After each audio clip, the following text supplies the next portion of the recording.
The recent collapse of Silicon Valley Bank, Silvergate, and Signature Bank in the US wiped hundreds of billions of dollars worth of global banking stocks. First Republic and Credit Suisse are in major trouble right now. The president and treasury say that everything's okay and not to worry, which is generally my first sign that, okay, it's time to start worrying. The media, of course, is downplaying the crisis as well. But anyone that thinks that Silicon Valley Bank was a one-time off is deluding themselves. What happens when the banks are canceled and your investments and your money go along with it? Well, let's look at the likelihood of a total banking collapse and the likely end goal, the end result. Digital currencies endorsed by Klaus Schwab's World Economic Forum.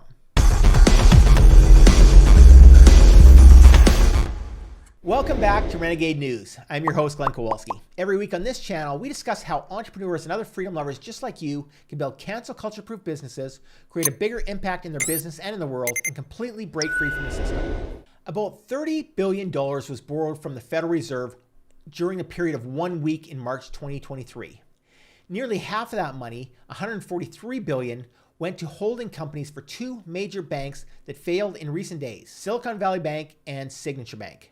The Fed did not identify the banks that received the other half of the funding or say how many of them there actually were, so we don't know. In another signs of fears over the financial contagion, a clutch of large U.S. banks, including Bank of America, Goldman Sachs, and J.P. Morgan, joined forces to inject $30 billion into the U.S. lender First Republic after fears that it could follow in Silicon Valley Bank's footsteps. Finance ministers and central bankers are at pains to reassure the markets and the wider public that while billions may have been pumped into the banks, at this time things are different and we will not be plunged into another global financial crisis. Joe Biden, of course, stepped up to stress that the banking system is safe and your deposits are there, will be there when you need them. Janet Yellen, the U.S. Treasury Secretary and the former central banker, said that I can reassure the members of the committee that our banking system remains sound and that Americans can feel confident that their deposits will be there when they need them. And the European Central Bank President, Christine Lagarde, has insisted that the financial services industry is significantly more stable and equipped than it was back in 2008. Bloomberg reported crypto bank had a boring collapse. So what does history say? Well, it says that banks tend to fail just before recessions begin. Ahead of the recessions that began in December 2007, no bank in the US had failed in either 2005 or 2006. The first three bank failures happened in February, September, and October of 2007, just before the recession started. Fast forward to today, and no US bank failed in 2021 or in 2022. Well, the first failures of this cycle, Silicon Valley Bank and Signature Bank, have just happened.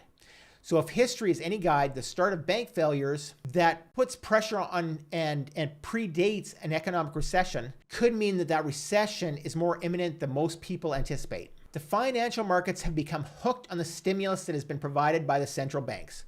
Every time something happens, they print more money, they bail them out. And it's been a year since the Fed started to raise interest rates and banks started to fail all over the US. Since 2008, banks have been operating in a world of ultra-low interest rates and periodic injections of electronic cash from central banks.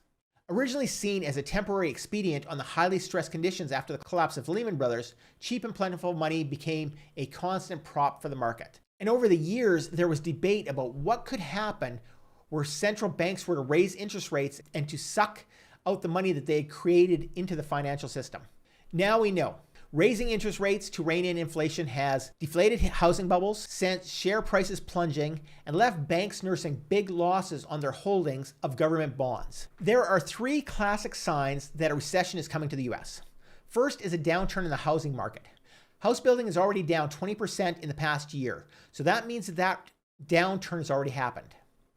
Then we have bank failures. Of course, we have Silicon Valley Bank and other U.S. regional banks that suggest that second condition is now being met as well.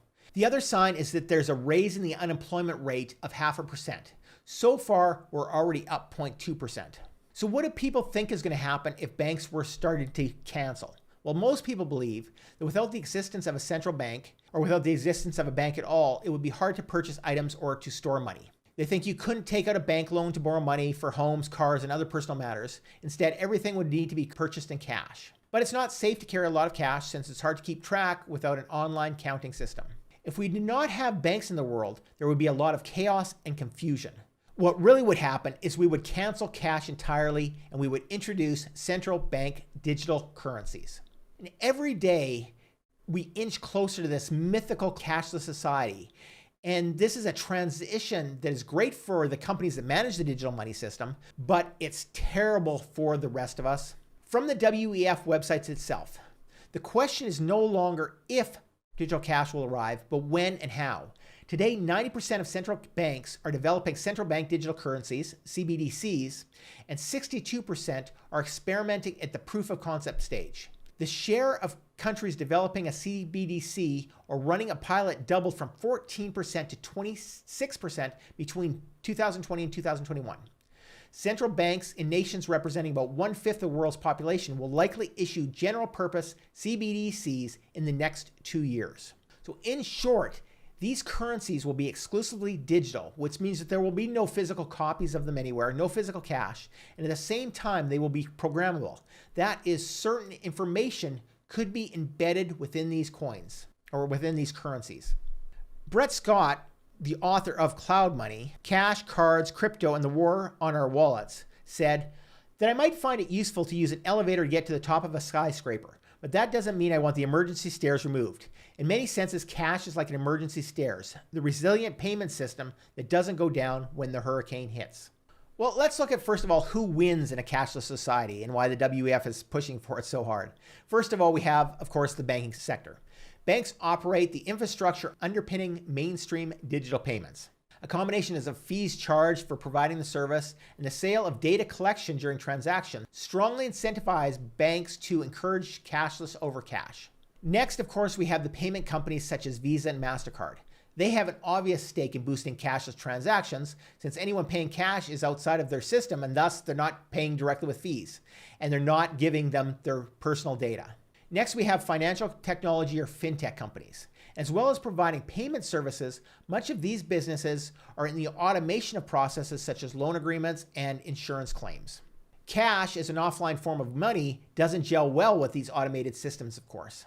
Finally, we have government, and the specific agendas of these governments can vary from country to country and even within different departments of the same central authority. While a central bank may be pro-cash, recognizing its key role in a stable and resilient economy, there are other areas of government, for example, those responsible for security, that see benefits in being able to track and even control payments, which is largely impossible with cash. So if those four guys are all winning, and they win from this digital cashless society, who loses? Well, regarding those who stand to lose the most in a cashless society, is the very privacy and autonomy of every individual, which is now at risk. Tracking and recording and monetization of personal data is standard within most of these digital payment networks. Cash is also the only payment method that functions completely independent from the issuer, meaning that without it, every transaction will be beholden to at least one organization, which may have its own agenda, and in a worst case scenario, could limit or block payments to better serve it. Said something the government didn't like today, your wallet, your money is now cut off. Brett Scott also said, if you're a citizen of an authoritarian country, you very quickly understand the implications of a cashless society. It means all your transactions go through institutions that can be watched and you can be stopped from doing certain things. In other words, these central bank digital coins, CBDCs, are the ultimate instrument of digital control over every aspect of your life. My goal with Renegade News is to make you completely cancel-proof and not be canceled by these guys. And that's why we're firmly against central bank digital currencies, violations of freedom of speech, and woke cancel culture. Every week on this channel, we discuss tools and strategies for fighting back against them, from cryptocurrency to Web 3.0 to decentralization to marketing automation. We talk about all of it. So subscribe to Renegade News right now so that you never miss the next episode. And check out the video that you see on the screen right now, where we discuss why your right to avoid being offended does not trump my right and my freedom of speech. I'm Glenn Kowalski from Renegade News, and I'll see you over there.